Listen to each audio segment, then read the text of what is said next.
Oo. Eto na. Itong beauty queen pala sa ka-actor, nagkabalikan. Ah.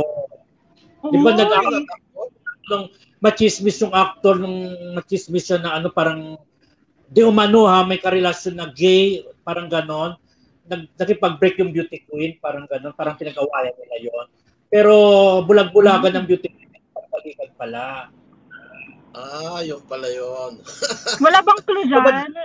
Ikaw ba, DJ Karen, ikaw ba, pag may karelasyon na gay ang karelasyon, silosa ka o matatanggap mo yon? Madamot ako eh. Selfish ako. Gusto ka akin siya, so hindi ko matatanggap. Yan. Di ba? Pero ano mas gusto mong karibal? Gay o babae? If ever. Siguro gay. Kasi parang ang cute siya. Okay, gay. Babae ako, gay siya. Okay. Talbog. Kasi kami magkaribal, di ba? Parang gano'n. Kasi friend ko, say friend, wag mo na siya. Iba na lang hanapin mo. Kinausap. Pero alam mo, heto na friendship.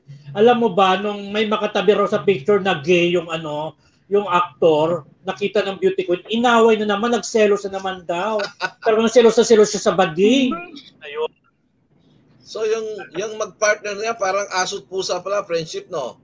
Oo, lagi away bati.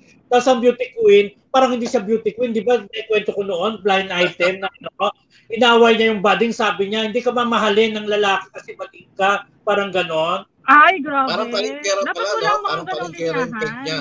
Beauty queen pa naman.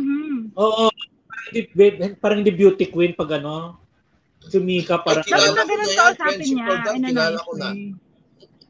Ano yung DJ Karen?